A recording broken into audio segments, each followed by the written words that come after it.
pessoal, seja muito bem-vindo a mais uma live aqui no Pão Diário Cast, onde todas as quintas-feiras, entre 4 e 5 horas, a gente tem um bate-papo de uma horinha aí, e nós falamos sobre livros, sobre novidades do Pão Diário, sobre projetos que acontecem aqui no Brasil, projetos que acontecem fora do Brasil, e hoje nós vamos ter um bate-papo super especial sobre um dos projetos que é foco para o Ministério Pão Diário no mundo, e talvez você já ouviu falar, talvez já nunca ouviu falar, né, Vitor? E a gente vai falar um pouquinho que é o projeto de capelania prisional, que acontece aqui no Brasil, acontece no mundo, tem alcançado muita gente, histórias muito lindas de transformação. A Rádio Web, a gente está, Vitor, com gente aqui, olha, de Cuiabá, Mato Grosso do Sul, Chapecó, Santa Catarina, Nápoles, em Goiânia, Cascavel, Paraná, Rio Branco, Salvador, olha só, Bahia, Campo Grande, Mato Grosso do Sul, pessoal lá de Macapá, olha só, Xanxerê, Santa Catarina, Sumaré, pessoal do Mato Grosso em peso, super legal, Rio Grande do Sul, Santa Catarina, Piracicaba, o nosso abraço lá para os piracicabanos. A gente vai estar falando sobre projetos que impactam, que mudam vidas, e vamos conhecer um pouquinho de como é que funciona o sistema prisional, vamos ouvir pessoas que já passaram pelo sistema prisional e principalmente quem atua no momento agora.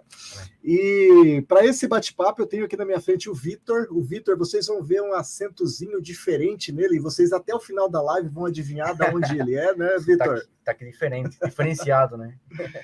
Então, o Vitor, que é o nosso coordenador de projetos aqui no Brasil, né? Ele que coordena os projetos de capelania hospitalar, capelania escolar, também prisional, e está em contato aí com os diretores dos presídios, com os líderes religiosos, pastores, padres, que fazem ali o sistema de capelania, né? E também aí com toda essa estrutura que tem ali, e nós vamos conhecer um pouquinho também. Temos também a Débora. Olá, Débora, está por aí? Estou aqui, boa tarde, tudo bem? Então, Débora, seja bem-vinda. Você está no DF, correto? Isso, Distrito Federal. Então, olha só que legal, pessoal. A Débora, apresenta um pouquinho, Débora. Fala quem é você, até para o pessoal conhecer. Então, eu sou a Débora, eu estou aqui em nome da Amanda, que é minha chefe, e faço parte da gerência de políticas penitenciárias, né? Então, eu estou recente aqui na sessão, estou a substituindo, porque realmente a vida dela é bem corrida, ela está em outra reunião. Mas eu vim falar um pouquinho sobre a ideia dessas atividades de capelania. E legal. Aí, atualmente, ela tá com muitos projetos em mente, voltado não só para os internos, né, para os reeducandos, como também para os policiais penais. Então, essa de hoje que a gente vai falar é voltada para os policiais penais, mas já existe o atendimento aos internos, que ele é previsto, ele é previsto na Lei de Execuções Penais 7.210. Então, já é ofertada nas unidades prisionais esse atendimento de capelania, já tem anos isso, né? Então, os nossos reeducandos, eles são assistidos por várias pastorais de todas as linhas, né? Não tem só um foco, não. Então, olha que legal, pessoal, você que está nos ouvindo, a gente sempre fala de capelania, a gente imagina o preso, né? O interno que está ali, né? E a Débora vai falar um pouquinho das pessoas que estão ali no campo, né? Os policiais que também têm um projeto com eles, né? Então vai ser muito legal te ouvir, Débora. Obrigado por participar aí. Um abraço lá para a Amanda, o pessoal do DF que está encabeçando aí esse projeto também muito legal. Vou pedir para o Jessé colocar um vídeo, que é no Capelão, que nós temos um projeto lá no Rio, que é do pastor Juliane, que já foi um presidiário, né, e conheceu a Deus lá dentro da prisão e como Deus transformou a vida dele. Eu acho que vai ser bem interessante para vocês conhecerem esse vídeo, porque muitas vezes a gente acredita que uma pessoa que está interna, ela não tem recuperação, né, e esse vídeo mostra algo totalmente diferente. Você põe para nós, Jessé, por favor? A situação das comunidades hoje no Rio de Janeiro, nas favelas, é de perplexidade. Por mais que se observem nos jornais, na mídia, alguns acontecimentos, nós que convivemos muito próximos a isso, vemos todos os dias mortes de jovens, de trabalhadores, enfim, civis todos os dias estão morrendo porque o tráfico está generalizado. A partir do momento em que a cocaína entrou com peso no Brasil, a cocaína já passou a gerar um outro tipo de cliente, um outro tipo de arrecadação maior, que trouxe riqueza e se tornou empresa. E o narcotráfico tomou forma. E aí a necessidade de comprar agora fuzis e armas mais poderosas. O que acontecia? Pablo Escobar enviava toda a cocaína da Colômbia, da Bolívia, para os Estados Unidos. E a rota era o Brasil. Passava pelo Brasil e ia para lá. Não ficava no país. Isso foi muitos anos.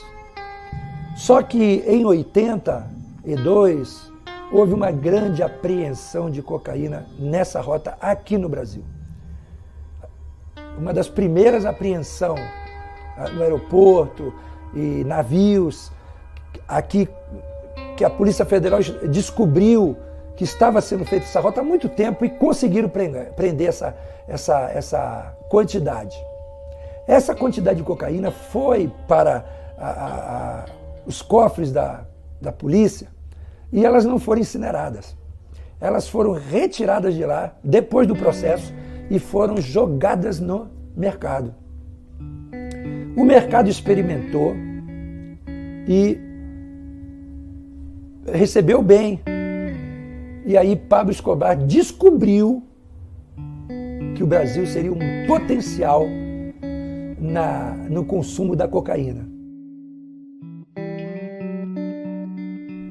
No ano de 1993, eu tive um encontro com Jesus dentro de uma prisão. Eu vinha de uma vida à margem da sociedade. Eu estive envolvido no tráfico de entorpecentes no Rio de Janeiro. Eu cheguei cedo no Rio de Janeiro, cheguei em 1977. Eu cheguei para jogar futebol nos clubes e me envolvi com algumas companhias, jovens da idade que eu tinha, e começamos a frequentar alguns bailes. E ali eu acabei cedendo algumas propostas, né, sem nenhum comprometimento, algo da hora, daquele momento, sem nenhuma responsabilidade maior, e acabei experimentando o cigarro de maconha, comecei a beber, mais tarde usar cocaína, e acabei me deixando levar e me envolvi com algumas pessoas, que mais tarde eu fui saber que pertenciam ao Comando Vermelho, e foi uma trajetória aí de muitos anos, né? E em 1993, por fim, eu acabei sendo preso definitivamente pelas mãos de Deus. Ele me pegou numa situação, nesse momento eu já era um dos grandes chefes do tráfico no Rio de Janeiro. Ele me prendeu e dentro dessa prisão eu tive acesso a uma senhora que já nesse tempo o evangelho já tinha mais poder nos presídios e ela falou que Jesus ia mudar a minha vida. Eu cheguei a duvidar porque naquele momento eu estava indo para julgamentos que as penas somadas chegariam a quase 300 anos. E de repente lá na prisão eu tive o esclarecimento do que representava a cruz do Calvário para a minha vida. E pude entender que lá na cruz do Calvário começou o início da minha vitória, a mudança da minha vida. Porque Jesus, ele pregou. Não foram os homens que pregaram. Mãos humanas foram usadas para isso. Mas foi ele que pregou. Ele pregou naquela cruz todo um passado triste, toda uma maldição, toda uma tristeza da alma, toda uma falta de esperança, nenhuma expectativa de vida, sabe? E eu nasci de novo, porque antes desse momento eu via Cristo preso na cruz, eu via Cristo uma escultura presa na cruz. E quando eu tive um encontro dentro dessa unidade prisional com Cristo, eu não tive um encontro com Ele nessa cruz. Eu tive com Ele ressuscitado. Mas Ele me apontou para a cruz e falou, mas foi lá. Foi lá. Foi lá que eu mudei a tua história.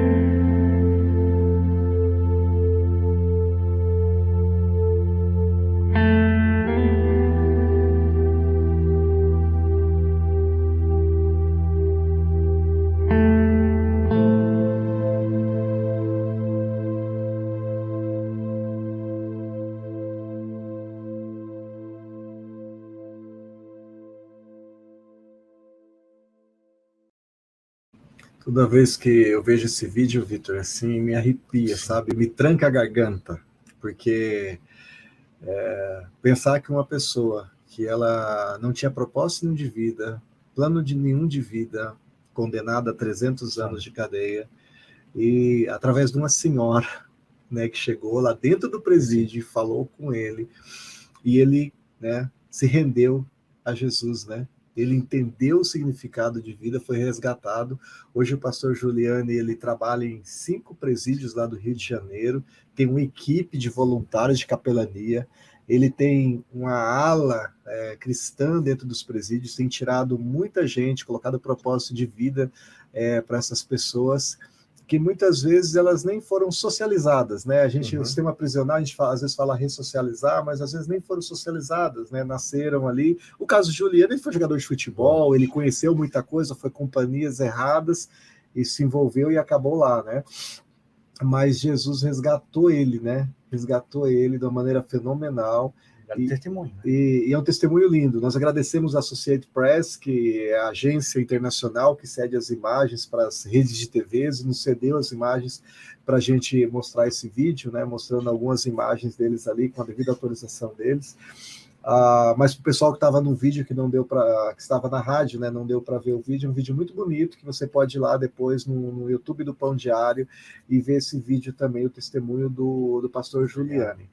Ô, Vitor, agora quando a gente fala de presídios, até para o pessoal que está em casa, às vezes eles não sabem o que a gente tem feito, o que é, a gente monta a igreja dentro dos presídios, o que é, o que a gente vem fazendo.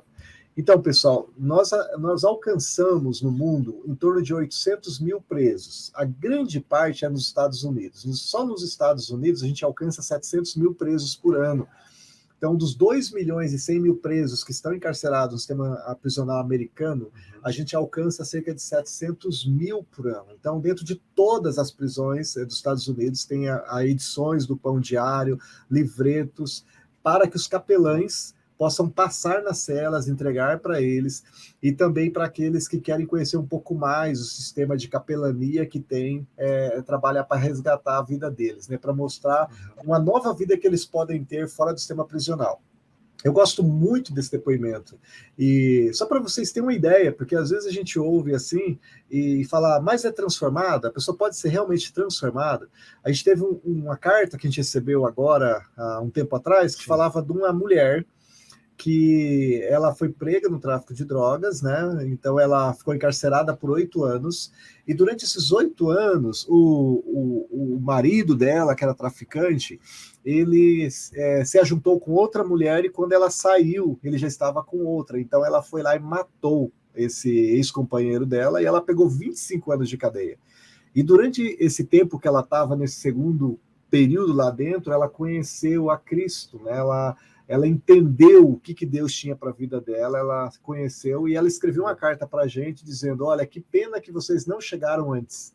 A carta dela foi uma mistura de alegria de saber que ela foi resgatada, mas assim de tristeza porque nós não chegamos antes. E ela comentava isso, que se ela, na primeira fase que ela tivesse tido na prisão, se ela tivesse conhecido Jesus, jamais ela procuraria o companheiro dela. Se procurasse, seria para falar de Deus para ele, mas jamais para voltar, né, ou cometer um crime. E daí ela falava, a única coisa boa que tem de eu estar aqui por 25 anos é que durante esse período eu tô vendo várias mulheres na mesma situação que a minha, que se envolveram com drogas. Então eu estou explicando para elas, eu estou compartilhando o que eu aprendi para a minha vida. E muitas que vão estar e vão sair antes de mim, elas vão ter uma vida diferente.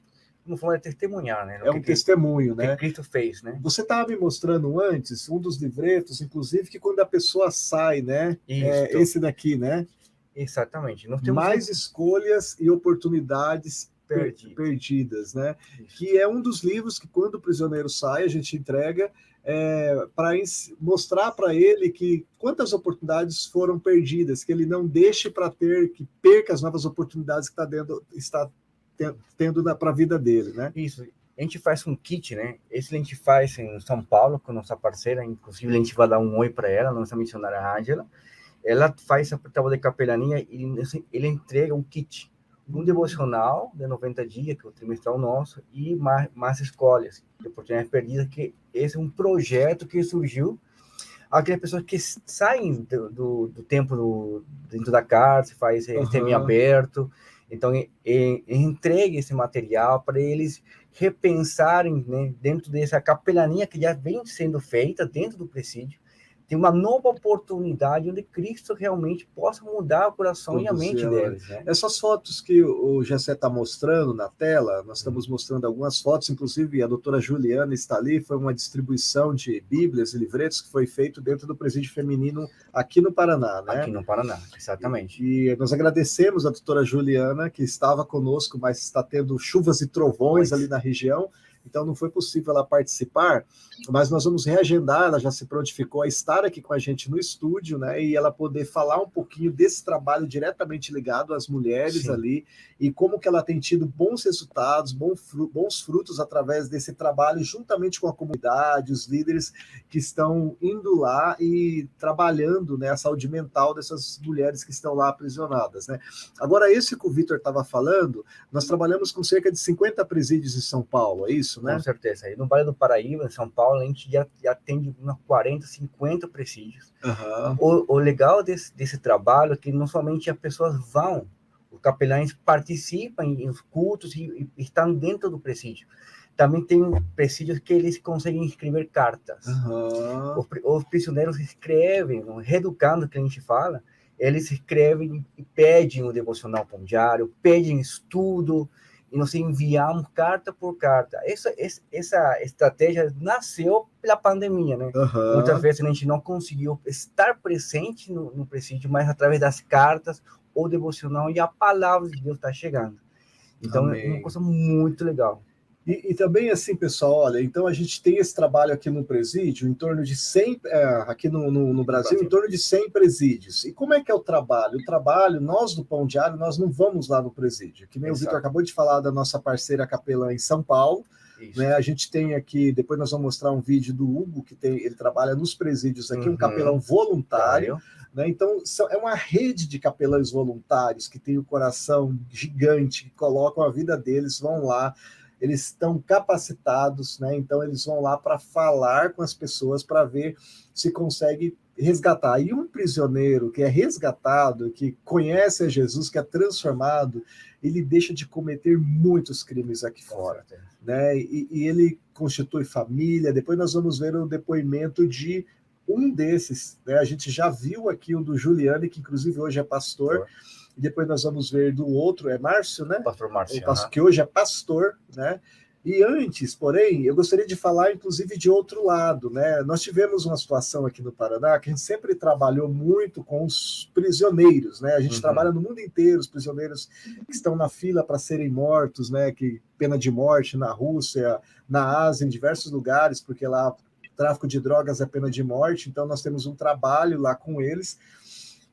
E começou aqui no Paraná, quando um diretor chegou e disse para nós, olha, vocês trazem material aqui para os presos, e os presos eles estão, né, tendo resultado, mas nós temos uma outra situação, que são os policiais que trabalham no sistema prisional, que muitas vezes eles não conseguem finalizar os 30 anos, serem aposentados, em função da pressão psicológica que eles sofrem no sistema prisional, a situação que eles vivem ali, né, muita ameaça, em meio mergulhado, em meio à violência, né, e nós começamos, né, a trabalhar também com o sistema penal.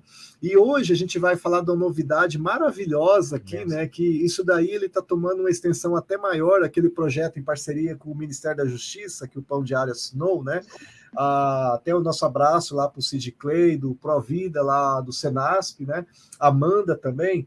Então foi feito ali um projeto e agora está sendo oficializado a questão da capelania para os agentes penitenciários. E a Débora, que está aqui com a gente, vai falar um pouquinho, né, Débora? Ela faz parte dessa gerência das políticas ali, não só com os internos, mas também com os policiais que trabalham com os internos, né, Débora? Débora, qual que é a importância de ter um sistema de trabalho relacionado à espiritualidade com o agente penitenciário, ou ter um sistema de capelania voltado para o agente? Você poderia dar um briefing para a gente, falar um pouquinho de como é o sistema penitenciário no Brasil em números, né? Mais ou menos, não sei se você tem esse número, de agentes que estão trabalhando nos presídios, e falar um pouquinho sobre isso, dessa importância da espiritualidade que vocês vêm trabalhando aí em Brasília? Então, como eu ia ter pessoas à frente que confiem, né? E a gente tem muito isso mesmo que vem eu acho que uma missão. A gente sempre pediu a Deus que nos colocassem à frente de uma missão a qual nós podíamos alcançar realmente a saúde mental dos policiais.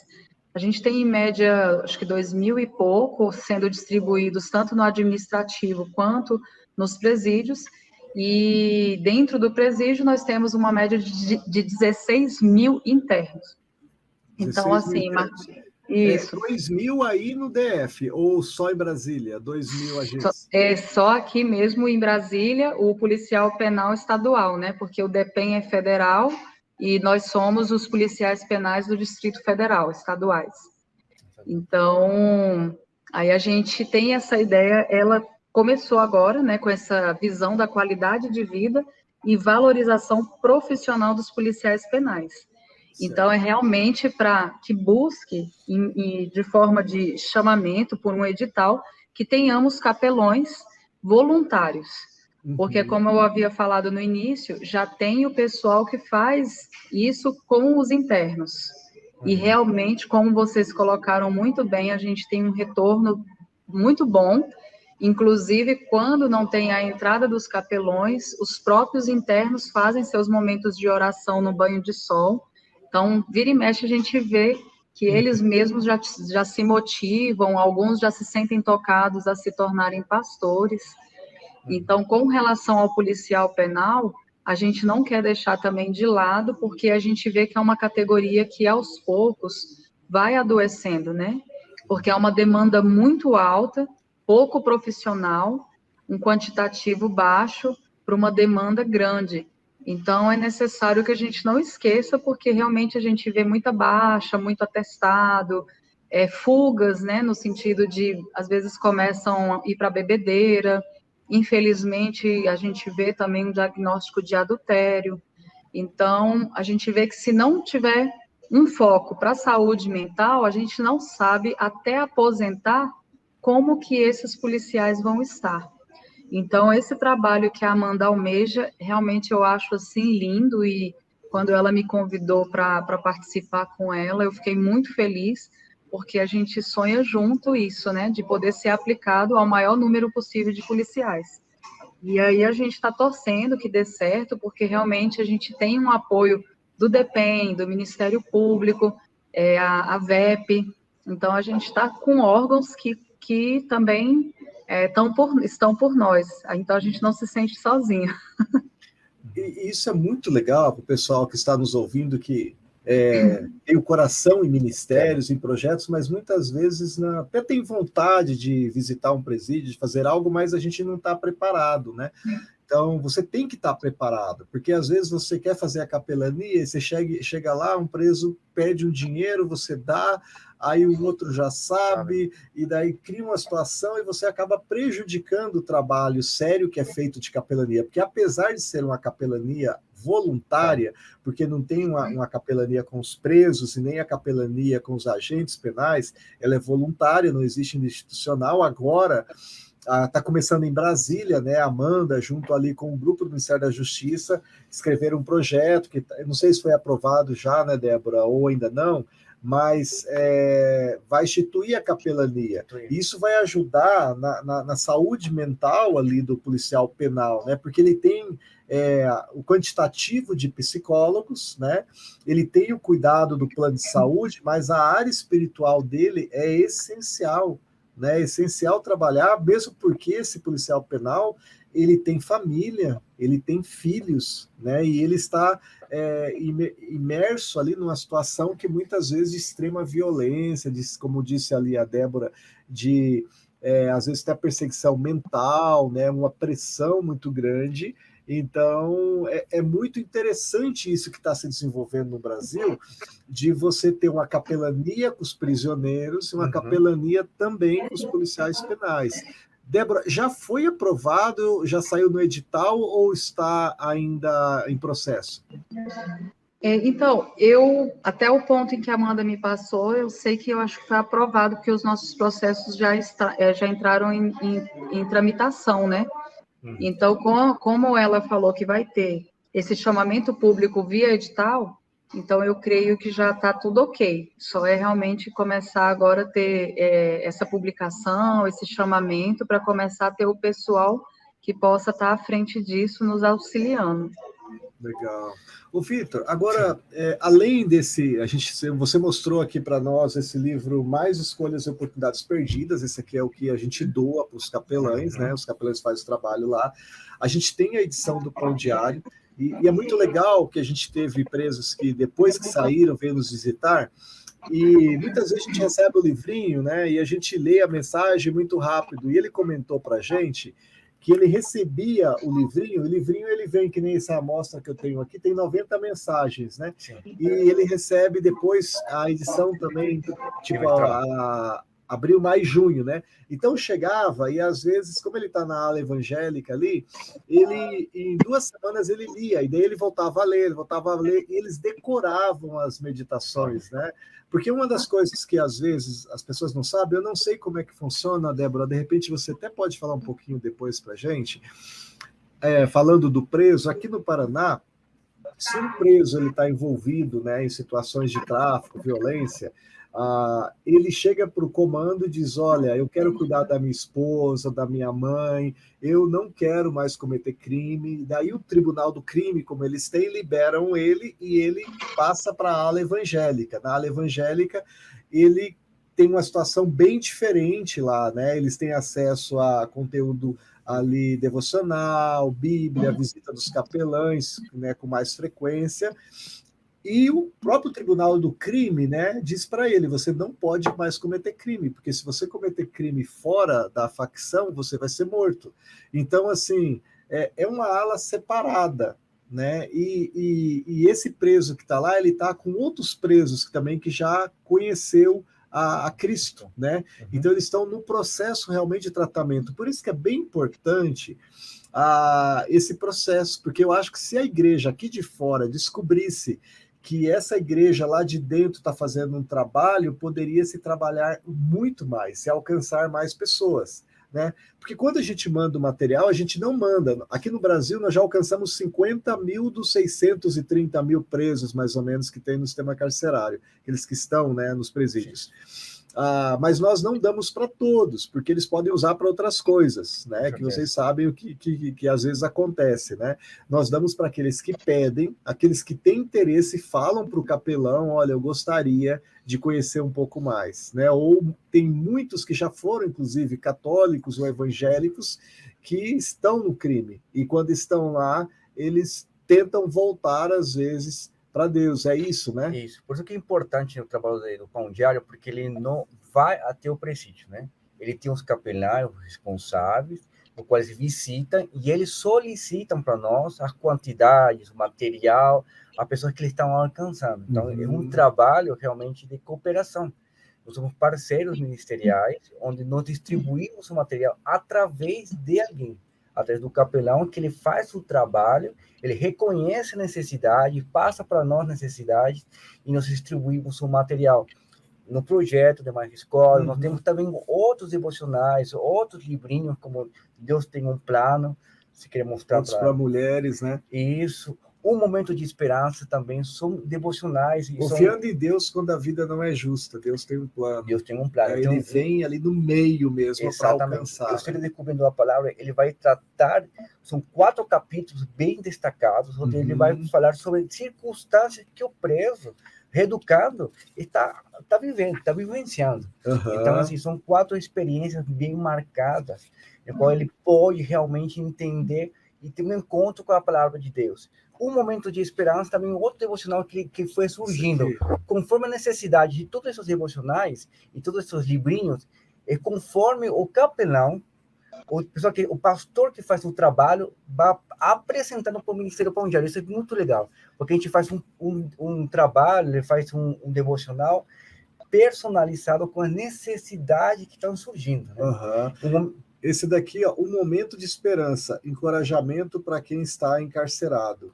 Então ele vem trabalhar ali todas as reflexões que tem, inclusive esse daqui, ele tem a reflexão do lado e o texto bíblico da outra, porque muitas vezes o preso ali não tem acesso à Bíblia, né? É. A gente trabalha muito ali todas essas referências são pelas necessidades, bem colocado. Não tem uma Bíblia, então o devocional vem com a referência para ele entender esse devocional e entender a palavra de Deus junto, né?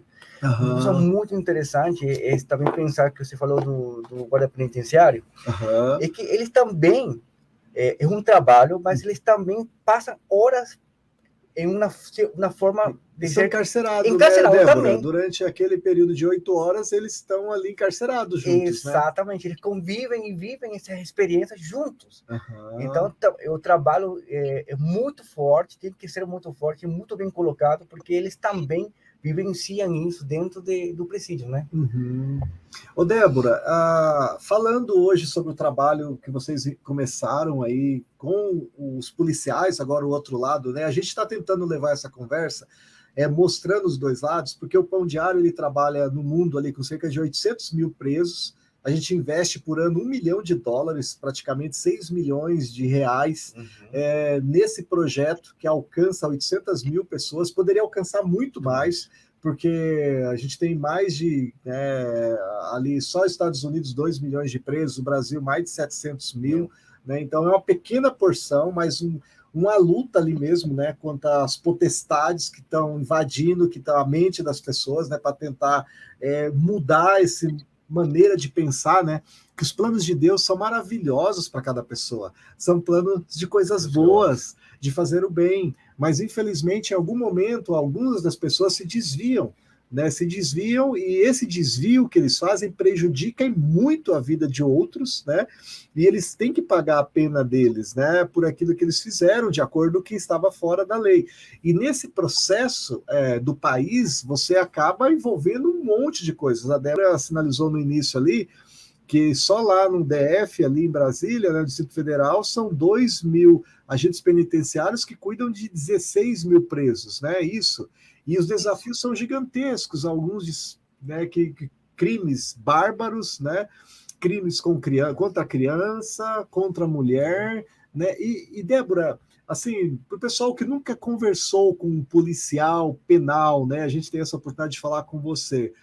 Como que é isso, né? Porque, como o Vitor falou, você está 8 horas ali, né? Você está enjaulada, você está presa também junto com um monte de pessoas que começaram mal, né? E que muitas vezes a vida tratou tão mal que eles não querem fazer nada de bom para as pessoas. E vocês são o principal alvo ali, porque é quem está perto, né?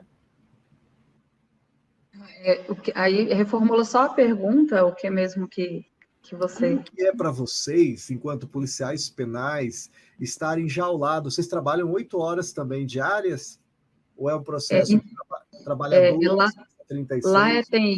Lá tem o expediente, né, que vai das 9 às 16, e tem o plantão, que é 24 horas. Então, tem os nossos colegas que ficam presos 24 horas.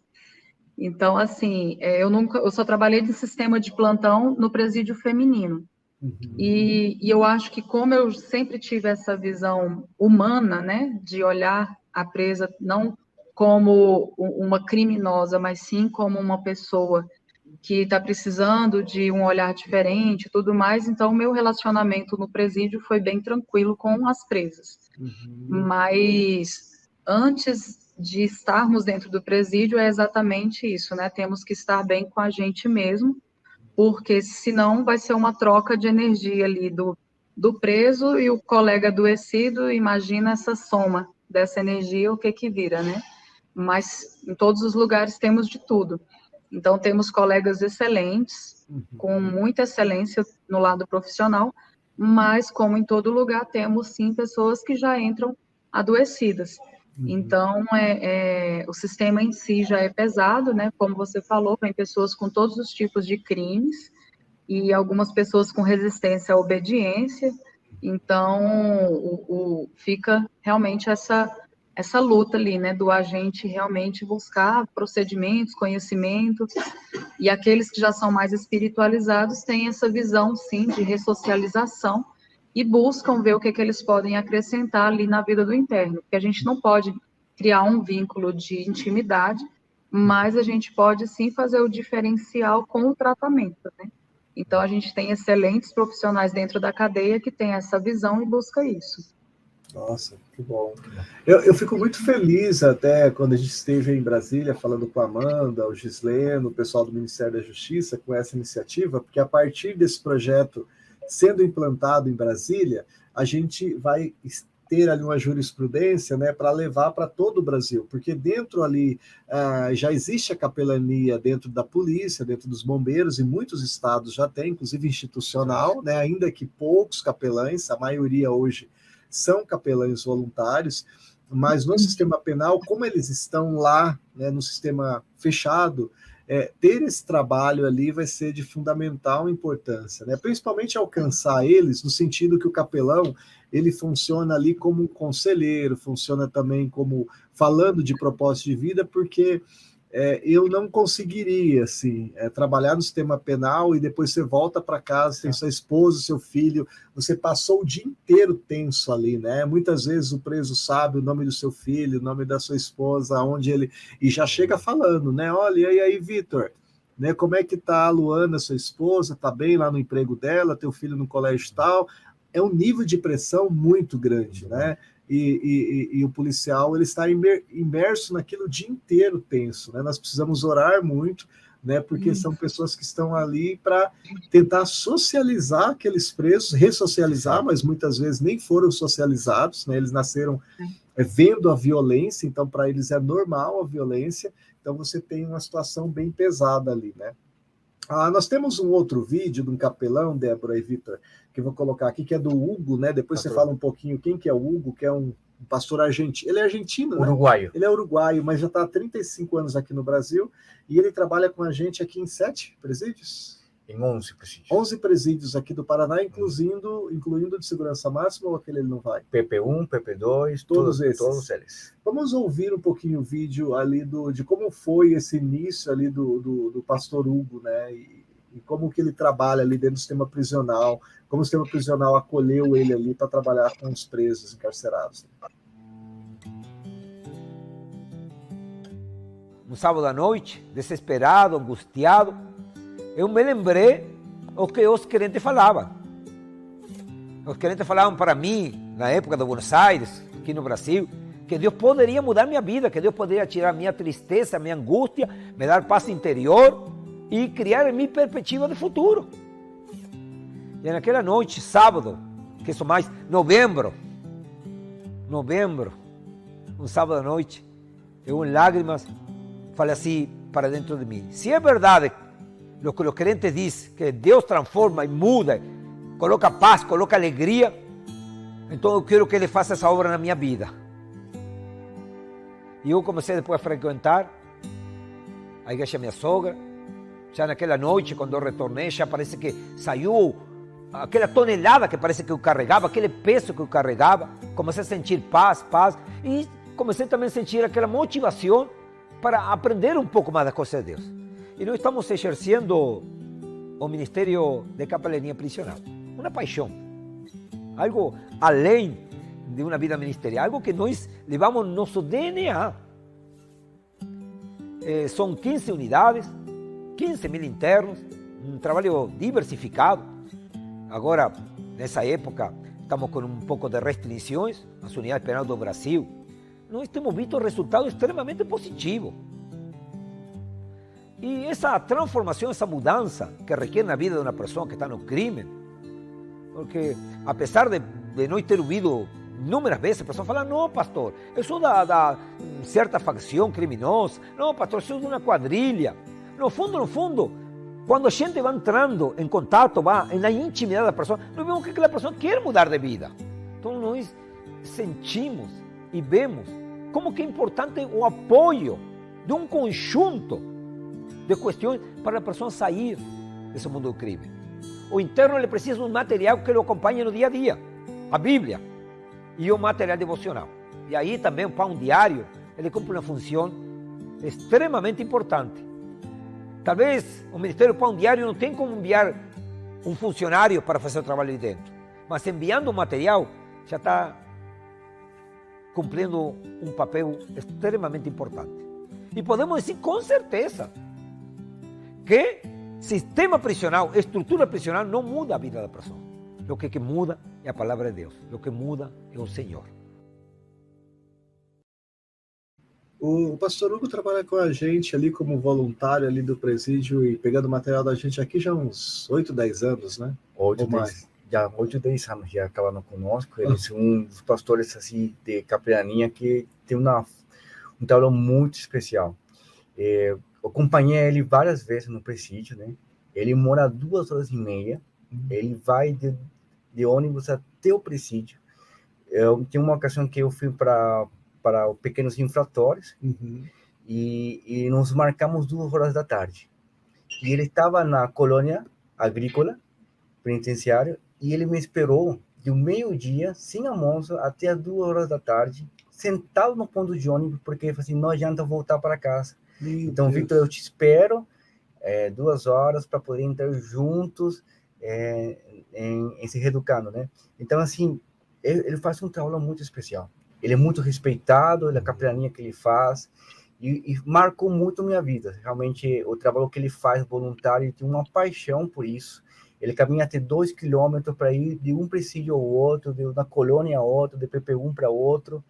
E uma coisa bem especial, quando a gente entrou no presídio, a gente entrou com todo, luva, tudo especial para poder do Covid, né?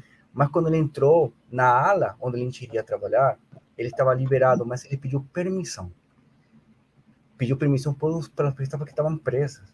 Se ele podia entrar, olha, aqui o agente me liberou. Tenho permissão dada para vocês entrar, mas eu quero a permissão de vocês para poder entrar e conversar com vocês. Sem sua permissão, eu não entro. E isso marcou porque ele colocou eles um nível tão elevado de respeito, de saber que a condição deles, por mais que não tenham livres, não tem liberdade, mas ele tem essa escolha de receber ou não a gente. E eles receberam a gente, foi um bate-papo muito legal, a gente conversou, falou sobre a palavra de Deus, pregou a palavra, oramos um a um, e incrível que muitos desses adolescentes que a gente foi, que eles são pequenos infratores, eles moram perto da casa dele. E ele até conhece alguns deles, ou já ouviu falar, eles sabem que está perto da casa dele, onde ele, voltando para casa, ele encontrou a mãe de um deles e falou, falei com seu filho hoje lá.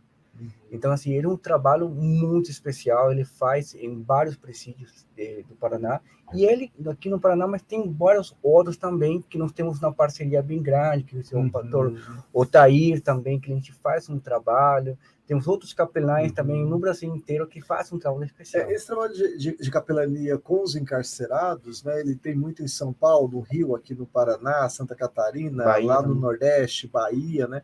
Então são mais de 100 presídios no Brasil que recebem o material, são capelães voluntários que vão lá, pagam a sua gasolina ou vai a pé, como o Vitor falou, né? E assim, colocam a vida deles, vivem de doação, né? Nós doamos o material, alguém doa alguma coisa para ajudar. É um trabalho realmente que produz frutos, né? Frutos muito bons. Um dos frutos eu vou mostrar para vocês, que é o pastor Márcio. Só antes de pôr o vídeo do pastor Márcio, eu vou dizer para vocês, pastor Márcio, ele vai falar quantos anos ele ficou preso.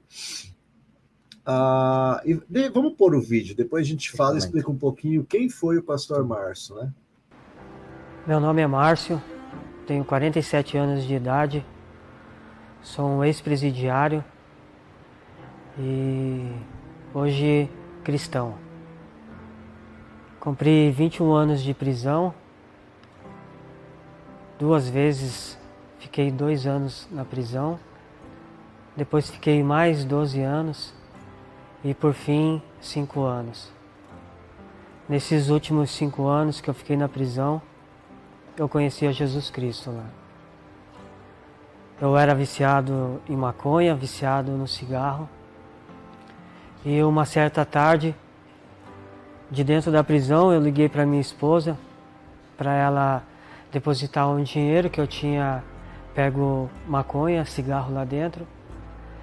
E ela anotou o número da conta para depositar o dinheiro. E antes de desligar o celular, ela falou para mim que tinha algo para me dizer. E ela disse que tinha aceitado Jesus Cristo. E eu falei, tá bom, amor. E desliguei o celular, entreguei para o dono. E a partir dali, eu tomei uma decisão na minha vida. Falei, se minha mulher pode, eu também posso. E a partir daquele momento, Jesus me libertou do vício da droga, do vício do cigarro. E eu comecei a seguir a Jesus. Já tinha uma Bíblia junto comigo. E comecei a ler a palavra. Mas o engraçado é que eu não conhecia nenhum japonês evangélico, cristão. E eu disse para um menino lá dentro, eu aceitei Jesus agora, mas eu nunca vi um japonês cristão. A partir dali eu comecei a seguir Jesus, eu comecei a ler a palavra e a cada dia mais querer conhecer a palavra do Senhor. Comecei a ler a palavra lá, a estudar a palavra, mas como lá não tinha o evangelismo de fora para dentro da prisão, eu fiquei sozinho lendo a palavra. E o Senhor foi me ensinando e eu comecei a entender que o Espírito Santo já fazia parte da minha vida. E a partir dali, o Espírito Santo começou a me dizer o que eu devia fazer, a me instruir, a me ensinar, a repreender. Eu ainda sentia o cheiro e o desejo de fumar, mas o Espírito Santo me convencia que aquilo ali não era mais certo para a minha vida. Fiquei lá 1 ano e 1 mês no presídio em Santa Catarina até conseguir voltar aqui para o estado do Paraná, para a cidade de Piraquara. E na mesma semana eu conheci o pastor Hugo, o pastor que faz o trabalho dentro das unidades penais no estado do Paraná. E 20 dias depois fui batizado. Desci as águas. Dias depois fui transferido para a penitenciária de segurança máxima aqui dentro de Piraquara, na penitenciária estadual de Piraquara 2. E na mesma semana eu fui morar dentro de uma galeria evangélica nessa unidade. E o pastor Hugo também fazia o trabalho de evangelismo lá dentro. E na mesma semana me colocaram como obreiro dentro da galeria. E depois eu fui ter um entendimento que Deus queria trabalhar algo em mim para que eu pudesse ser usado como instrumento dele lá dentro. E meses depois fui colocado como pastor dentro da unidade penal. E ali começou um processo de verdadeira transformação. Assim como o apóstolo Paulo, quando Jesus falou com ele, e ele foi para Damasco, e dali ele já começou a falar de Jesus Cristo. E eu creio que ali também começou a ser comigo também.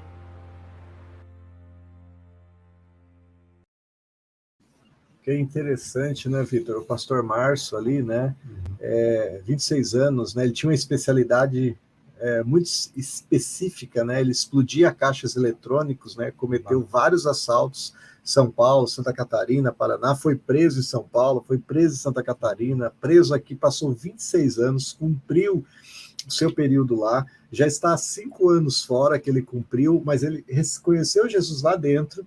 Hoje, o pastor Hugo, né, ele não tinha identidade quando ele saiu, fez identidade para ele, abriu uma microempresa, ele aprendeu a mexer com calhas, né, hoje tem uma microempresa, ele faz calhas, e ele trabalha aqui, né, fazendo essas calhas nas construções, e é pastor dentro do presídio.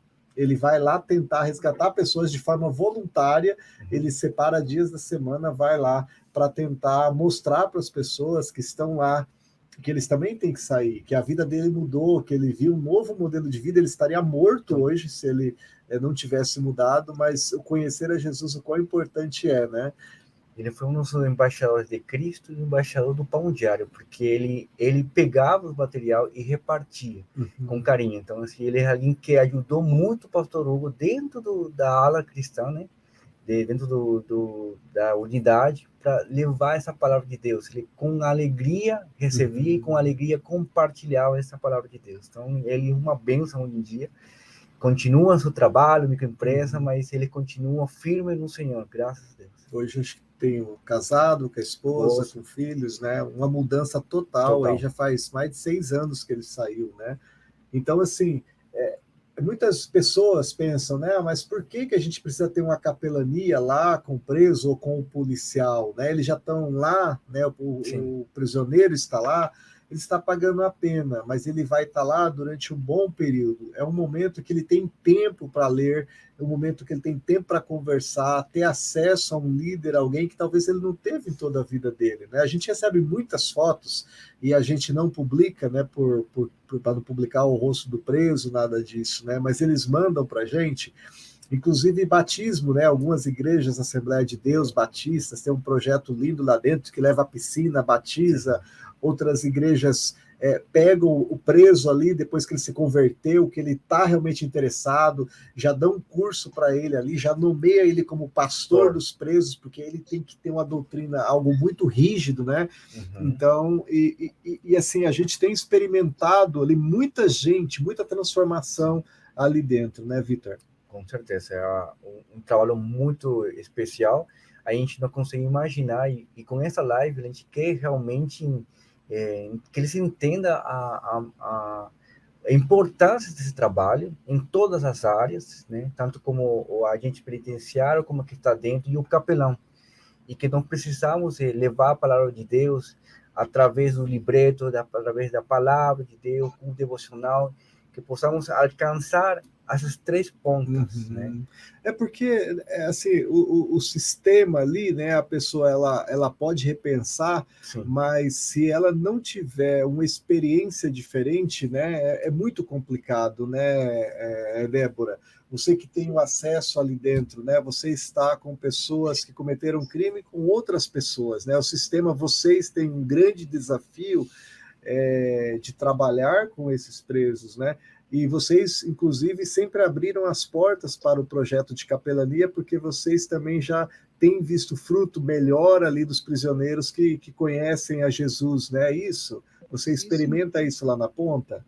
Sim, são vários relatos de ex-internos que, ao sair, eles às vezes montam a igreja, ou lá dentro mesmo eles já começam essa missão de transformar os outros, né? Às vezes tem alguns que querem inflamar a massa, e já tem aquele convertido que já tenta conduzi-lo, né, para um pensamento diferente, para se abrir à palavra de Deus.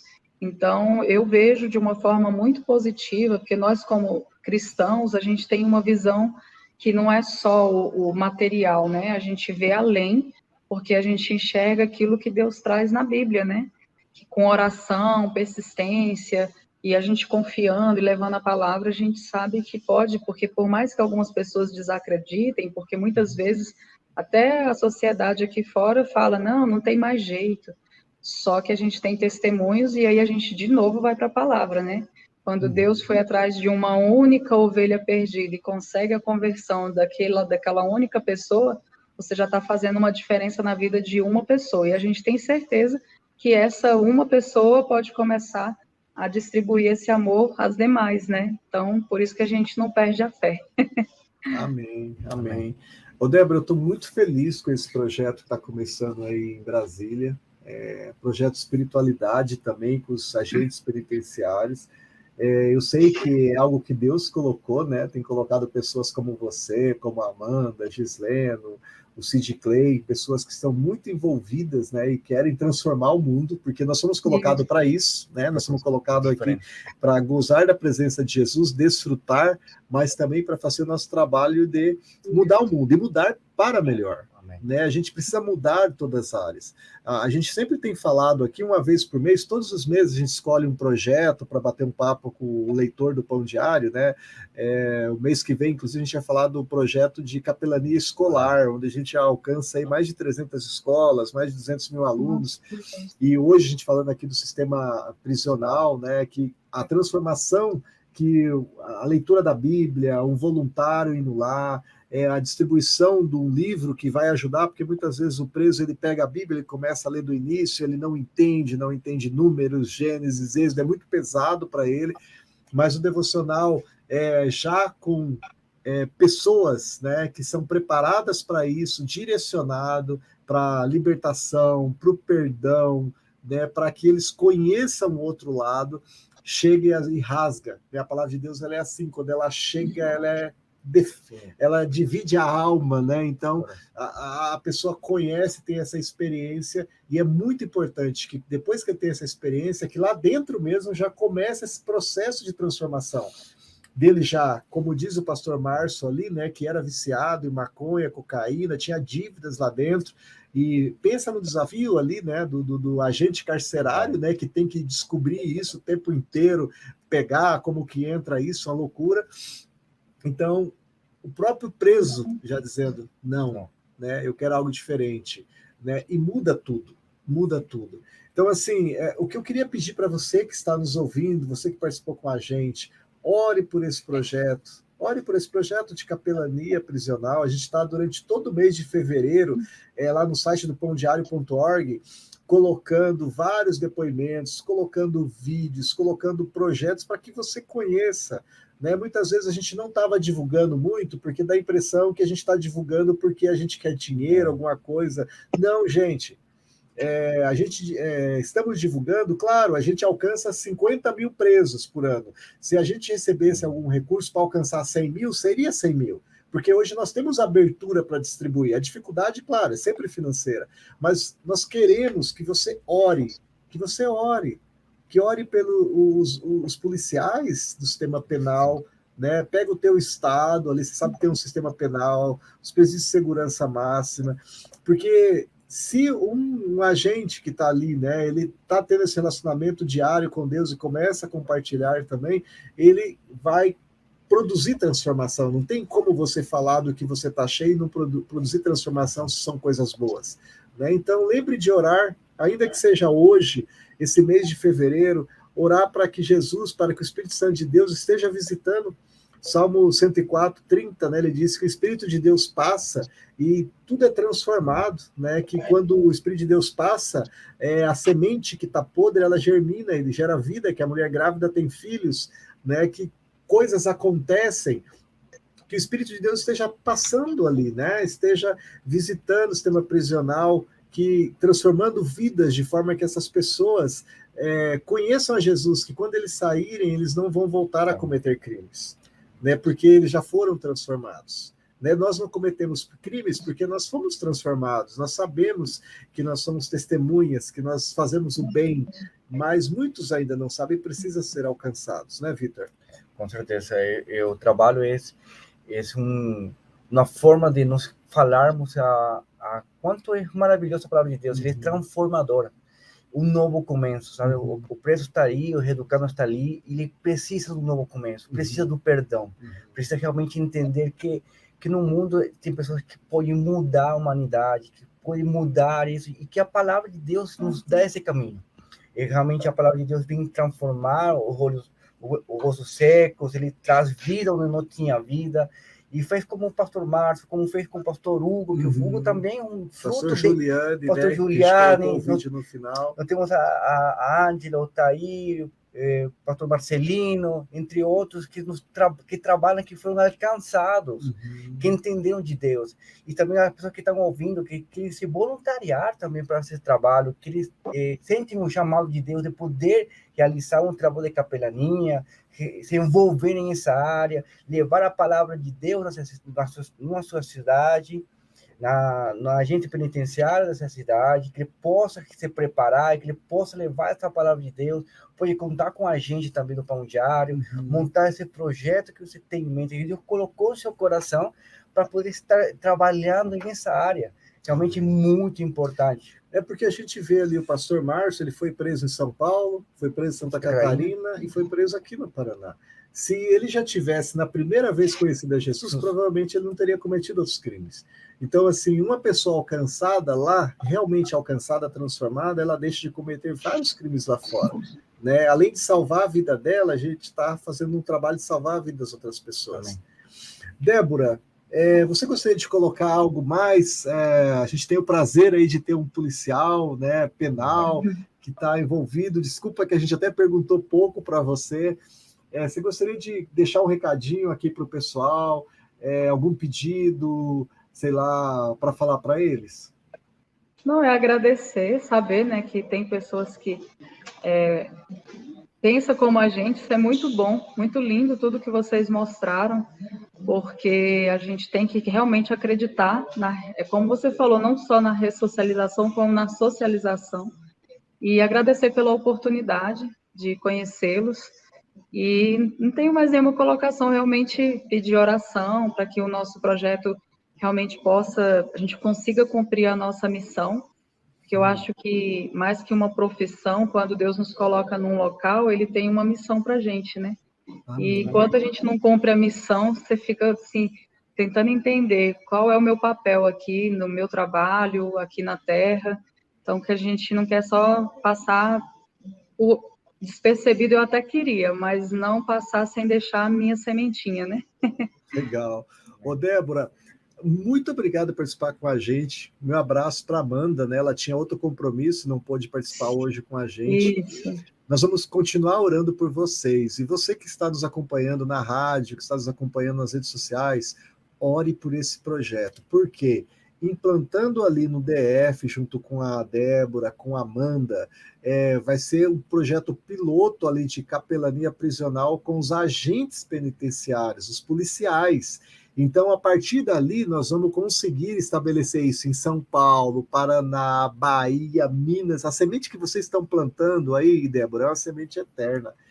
Isso daí, em 50 anos, a gente vai ter alcançado, talvez 10 anos, 20 anos, todos os estados brasileiros, e a gente vai estar cuidando de quem cuida da gente. Né? A gente tem que cuidar de quem cuida da gente. A polícia, ela cuida da gente, né? Sim. Eu fico tão feliz com a polícia do Brasil, porque eu viajo muito aqui na América Latina, e infelizmente vários países ainda tá com a polícia que a gente teve aqui no passado, né? Ainda muito mergulhada em corrupção. A gente tem casos, como tem em todos os lugares, a gente tem um universo aí de mais de 600 mil servidores, entre bombeiro, policiais federais. Existe sim, mas quantas pessoas boas estão ali, né? E às vezes dando a vida deles por nós, né?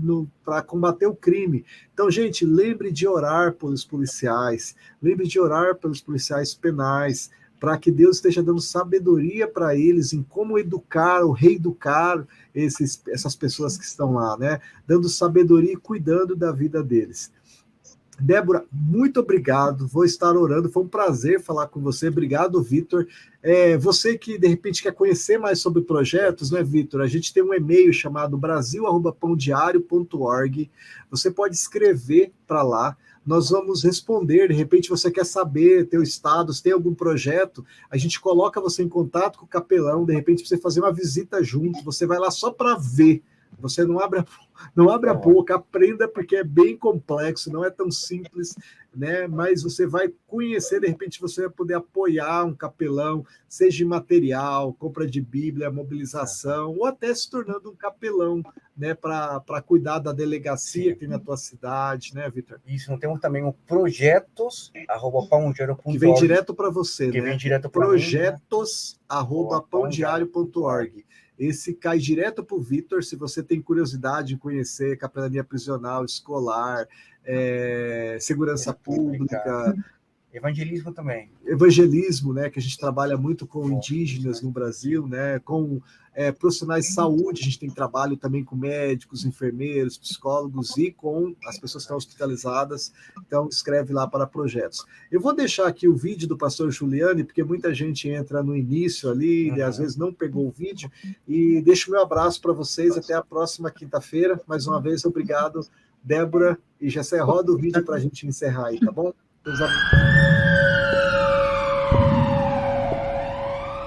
Então, situação das comunidades hoje no Rio de Janeiro, nas favelas, é de perplexidade.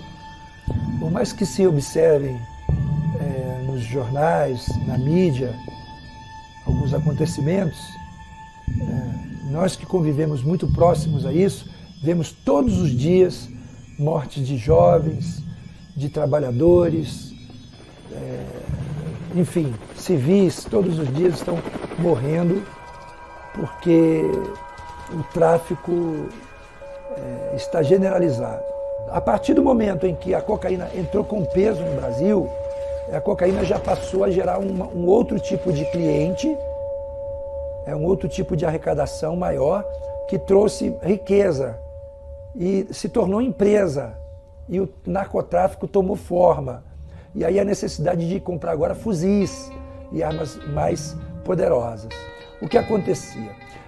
Pablo Escobar enviava toda a cocaína da Colômbia, da Bolívia, para os Estados Unidos. E a rota era o Brasil. Passava pelo Brasil e ia para lá. Não ficava no país. Isso foi muitos anos. Só que em 82, houve uma grande apreensão de cocaína nessa rota aqui no Brasil.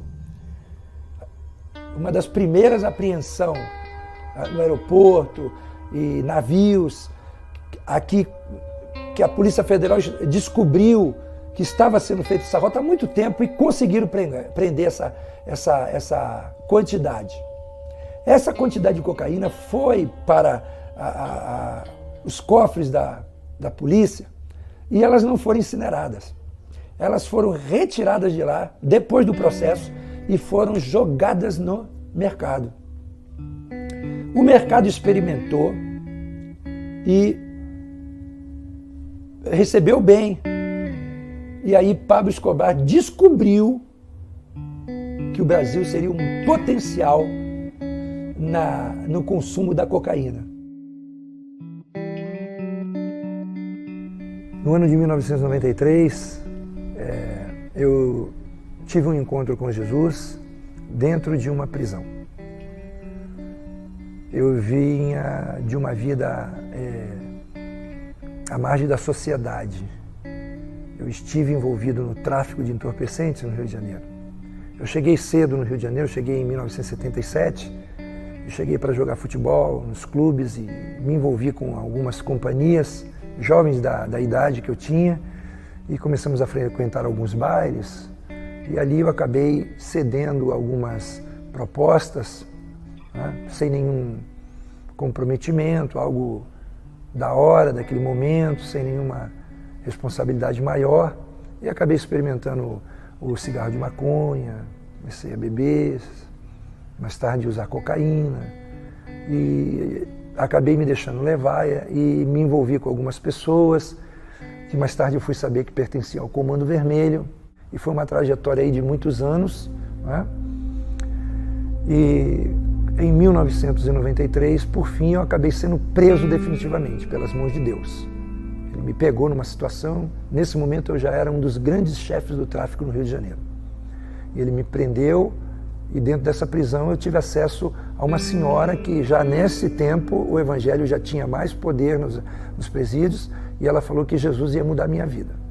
Eu cheguei a duvidar porque naquele momento eu estava indo para julgamentos que as penas somadas chegariam a quase 300 anos. E de repente lá na prisão eu tive o esclarecimento do que representava a cruz do Calvário para a minha vida. E pude entender que lá na cruz do Calvário começou o início da minha vitória, a mudança da minha vida. Porque Jesus, ele pregou. Não foram os homens que pregaram. Mãos humanas foram usadas para isso. Mas foi ele que pregou. Ele pregou naquela cruz todo um passado triste, toda uma maldição, toda uma tristeza da alma, toda uma falta de esperança, toda nenhuma expectativa de vida, sabe? E eu nasci de novo, porque antes desse momento eu via Cristo preso na cruz, eu via Cristo uma escultura presa na cruz. E quando eu tive um encontro dentro dessa unidade prisional com Cristo, eu não tive um encontro com Ele nessa cruz. Eu tive com Ele ressuscitado. Mas Ele me apontou para a cruz e falou, mas foi lá. Foi lá. Foi lá que eu mudei a tua história.